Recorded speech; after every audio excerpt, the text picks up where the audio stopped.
Welcome to Class 29 of our medium-level refrigeration and air conditioning course. This time we are going to study the operation of a refrigeration system for a cold room that works with two evaporators, one above the other, with a single condensing unit. In addition, we are going to see the operating pressures of the cold room and how we should make the connections of the evaporators to guarantee the return of oil to the compressor. Now my partner Paco is going to explain the characteristics of the team. Go ahead Paco with the explanation. On the screen we have the general scheme of an installation that was designed to work with two different temperatures. So we have an evaporator that works to generate a temperature of 2 degrees Celsius and another evaporator to generate a temperature of 10 degrees Celsius. Some time ago the facility worked with R22 refrigerant gas, but now, for reasons of availability, it has been changed to R417a refrigerant gas. True. If you are interested in acquiring information about tools to carry out maintenance tasks in refrigeration and air conditioning, like a true professional of good quality refrigeration and at a very good price, you must watch the description part of this video. In addition, there we also have complimentary, related information that will help you in your work. In the installation, one evaporator is located at a higher level, the second at a medium height, and the condensing unit is located lower down, almost on the floor.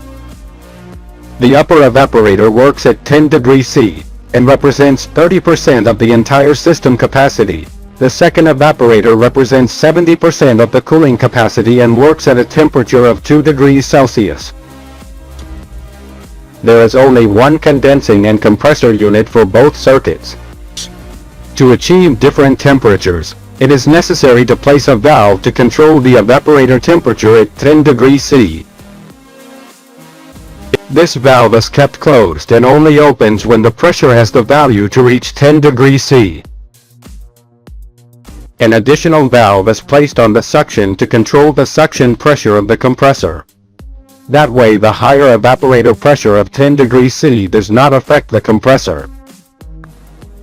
Now, we are showing the table of thermodynamic properties of refrigerant R417a. On the left in the first column, we have the saturation temperature. In the next two columns, we have the bubble or liquid pressure and then the vapor or dew pressure. If you are wondering why there are two types of pressures, this is because R417a gas has slip. This slip means that the temperature of R417a in its transformation from liquid to vapor or from vapor to liquid does not remain constant. In an azeotropic mixture such as the R417a refrigerant, the change of state of the most volatile compounds occurs first.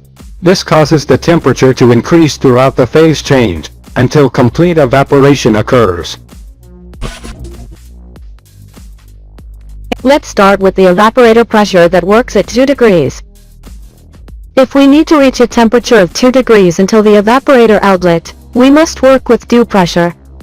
For 2 degrees, looking in the table, you have a gauge pressure of 48.51 psig. The 10-degree evaporator has a valve at the evaporator outlet that only opens when the pressure is reached to be able to achieve 10 degrees. Looking in the table, to achieve 10 degrees at the evaporator outlet, a dew pressure of 67.74 is found in the table. Psi G. Now my colleague Paco is going to explain how the refrigeration cycle pipes in this cold room should be made. Go ahead Paco with the explanation. The cold room with condensing unit, below two evaporative units. Advantages of this design. T. Easy to return the oil to the compressor. B. Less pressure losses with accessories, used to facilitate oil return. Disadvantages of this design. 2. If the difference in height between the condensing unit and the evaporator is close to 6 meters, there may be a flash gas presence before the expansion valve. Let us remember that flash gas means that a part of the refrigerant returns to the vapor state due to pressure losses, which are high when the refrigerant rises or ascends through a pipe in the liquid phase. This occurs in the return line from the condenser to the evaporator unit. B. The formation of flash gas impairs the work of the condenser because the refrigerant returns from a liquid state to a gas, significantly lowering the efficiency of the equipment.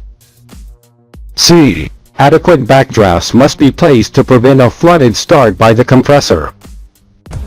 Flooded starts are the result of refrigerant migrating into the oil in the crankcase during the compressor off cycle. We are now going to justify each part of the installation. 1. Here we have a 2% incline. This means that for every meter the pipe must be inclined 2 centimeters. 2. The pipe must be inclined so that while it is in operation, it does not form small oil wells internally.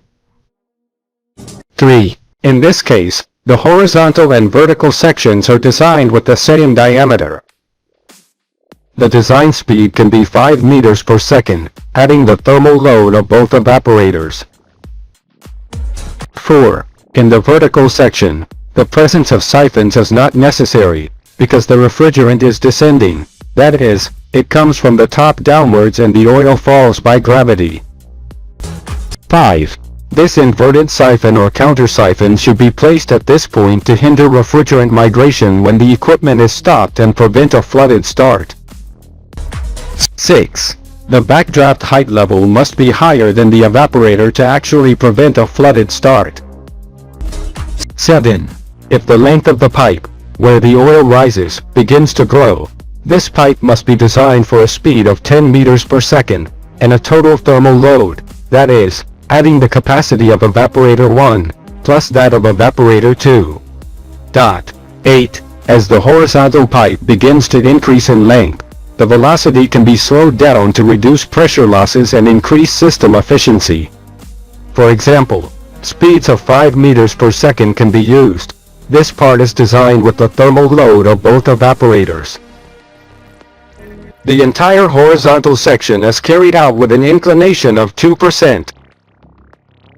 9. The pipe that goes to evaporator 1 is designed with a speed of 5 meters per second, because the refrigerant is always descending. For the selection of the diameter of this section towards evaporator 1, only the thermal load of this evaporator must be used. This change of level of the first evaporator is done to prevent the oil from migrating towards it, when it is not in operation. 10. This counter siphon is used to prevent the oil from migrating towards the lower evaporator, in case it is not working. 11. As the oil is rising in this pipe, it is designed with a velocity of 10 meters per second. For the selection of the diameter of this pipe, you need to use only the heat load of the evaporator 2. This siphon is used to drive the oil upwards and avoid speed problems. However, if the level difference with respect to evaporator 1 is small, the presence of this siphon loses importance.